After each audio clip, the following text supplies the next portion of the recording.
प्रशासनिक सेवा से इस्तीफा देकर कांग्रेस में शामिल हो राजनीति में उतरी निशा मांगरे ने ग्वालियर में आयोजित चुनावी सभा में बीजेपी पर जमकर चुनावी हमला बोला।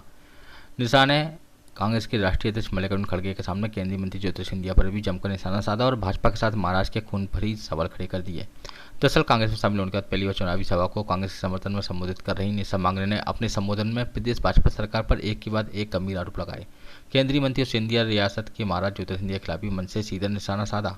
निशा ने मंच से कहा कि जब मैं नौकरी कर रही थी तब मेरा कसूर क्या था, मुझे नौकरी से त्यागपत्र क्यों देना पड़ा, सब यही सोच रहे हैं। सच तो यह है कि सरकार के कारण अपने घर में आयोजित सर्वधर्म प्रार्थना कार्यक्रम में जाने की अनुमति नहीं दी थी। उसी दिन मैंने अपना त्यागपत्र दे दिया। ऐसी नौकरी किस काम की जिसमें मैं अपने संवैधानिक अधिकारों को प्राप्त नहीं कर पा रही। जब मेरी ये हालत है तो औरों की क्या हालत होगी। इस कुर्सी पर बैठकर मैं दूसरों को कैसे उनका हक दिला पाऊंगी। निशा यही नहीं रुकी, मन से सीधे पीएम मोदी को लेकर कहा कि कल परसों मोदी जी कह रहे थे कि कांग्रेस का खून खराब है। सच तो यह है कि कांग्रेस का नहीं, महाराज और भाजपा का खून खराब है। यदि हम चाहते हैं कि हमारे घर में दीपावली हो तो कांग्रेस को जिताना होगा। भारतीय जनता पार्टी भी आज ईस्ट इंडिया कंपनी की तरह काम कर रही है। वह धर्म और जाति को लेकर तोड़ने का काम कर रही है। इसके साथ ही मध्य प्रदेश में भाजपा शासन के दौरान अधिकारियों पर बहुत दबाव है। प्रशासन के अंदर आज बहुत सुधार की जरूरत है। भारतीय जनता पार्टी की सरकार अपने हितों को साधने के लिए अधिकारियों को भ्रष्टाचारी बनाने के लिए तैयार है। कमीशन पाने के लिए पुलिस को गुंडा बनने का काम भी यह सरकार कर रही है। आज आपके हर एक आज में एक चीज निकल कर आ रही थी कि महाराज ने ऐसा किया, महाराज ने वो किया।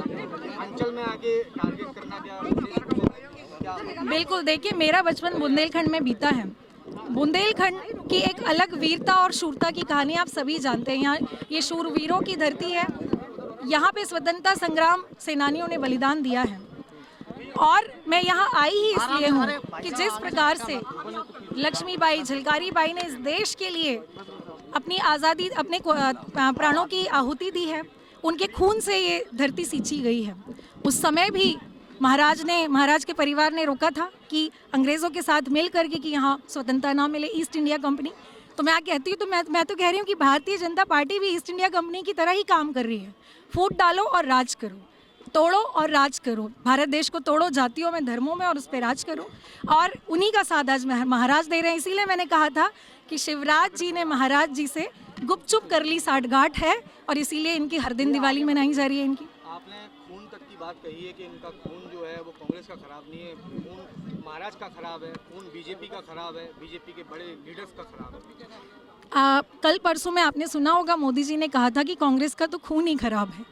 तो उन्हीं की बात को लेकर मैंने कहा कि इस भारत देश को स्वतंत्रता संग्राम सेनानी जो कांग्रेस के थे उनकी खून से सींचा गया, तब हमें आज़ादी मिली।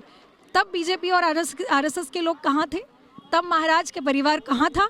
इसीलिए मैंने कहा, क्योंकि मोदी जी ने कहा ये बात कि कांग्रेस का खून खराब है। इसीलिए अगर वो कांग्रेस के उस खून को, जिन्होंने आज़ादी की लड़ाई लड़ी है, वो कह रहे, तो फिर भारतीय जनता पार्टी के लोगों के खून की बात क्यों नहीं कर रहे हैं वो। क्योंकि आप लंबे वक्त तक आपने प्रशासनिक सेवा भी की है, क्या देखती हैं योजनाओं की वास्तविक स्थिति, क्योंकि सरकारें बखान भी करती हैं, प्रचार प्रसार भी करती हैं, अधिकारी भी जब पद पर रहते हैं तो वो भी करते हैं, शायद आपने भी किया होगा, क्या तस्वीर मानते हैं? मुझे लगता है कि अधिकारियों पर बहुत ज़्यादा दबाव है।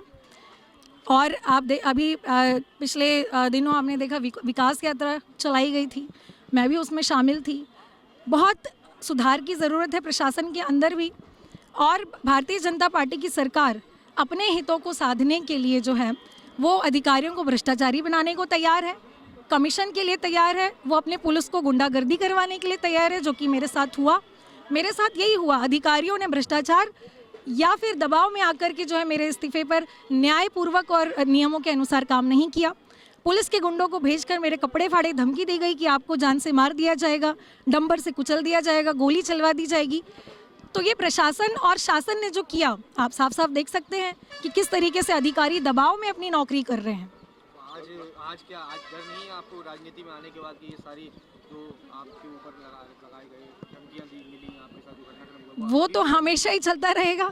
लेकिन हम तो तब भी नहीं रुके जब हमने न्याय पद यात्रा 335 किलोमीटर की आमला से भोपाल के लिए निकाली थी।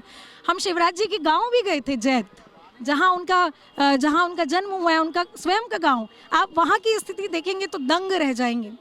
जिस न्याय की और आदिवासियों की बात मुख्यमंत्री जी कहते हैं, जिस लाडली बहना की बात वो करते हैं, उनके गांव जैत जाके उनके सरपंच महोदय से पूछिए जो आदिवासी समाज के हैं।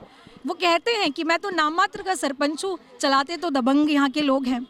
तो क्या इस तरह का सशक्त भारत हमने चाहा था, जो भारत के संविधान में त्रिस्तरीय पंचायत की बात की थी, जिसमें ग्राम पंचायत जो है सबसे महत्वपूर्ण इकाई है, उनको इस तरीके से सशक्त जो है शिवराज जी करना चाहते हैं।